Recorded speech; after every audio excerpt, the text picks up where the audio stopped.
एक बार एक बूढ़ी औरत को उसकी जिंदगी भर की अच्छाइयों के बदले फरिश्तों ने उसकी एक ख्वाहिश पूरी करने की मंजूरी दी। उस बूढ़ी औरत ने फरिश्तों से कहा कि मैं मरने से पहले एक बार स्वर्ग और नर्क दोनों की यात्रा यात्रा करना चाहती हूँ। फरिश्तों ने उस औरत की ख्वाहिश पूरी करने का वचन दिया और अगले ही पल एक बहुत बड़े भोजन कक्ष में ले जाया गया, जहाँ पर बहुत बड़ी डाइनिंग टेबल थी, जिस पर बहुत ज़्यादा स्वादिष्ट दिखने वाले भोजन रखे हुए थे और बहुत अच्छे अच्छे ड्रिंक्स भी रखी हुई थी।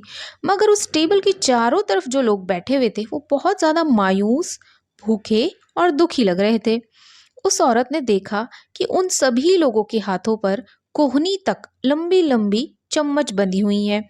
वह लोग जब भी उस चम्मच से खाना उठाकर अपने मुंह तक ले जाने का प्रयास करते तो उनकी कोहनी मुड़ नहीं पाती और खाना उनके मुंह तक कभी पहुंच ही नहीं पाता।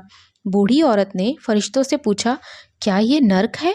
फरिश्तों ने कहा, हाँ। औरत ने तुरंत कहा, मुझे यहाँ से दूर ले चलो। और अगले ही पल उस बूढ़ी औरत को एक भोजन कक्ष में लाया गया।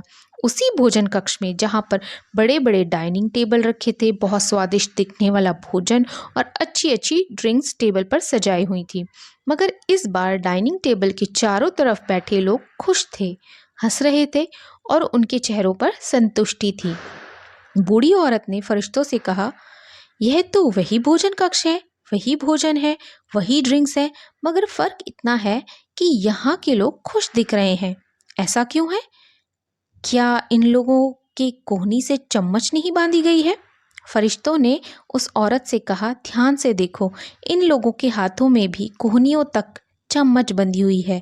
फर्क सिर्फ इतना है कि इन लोगों ने एक दूसरे को खाना खिलाना सीख लिया है।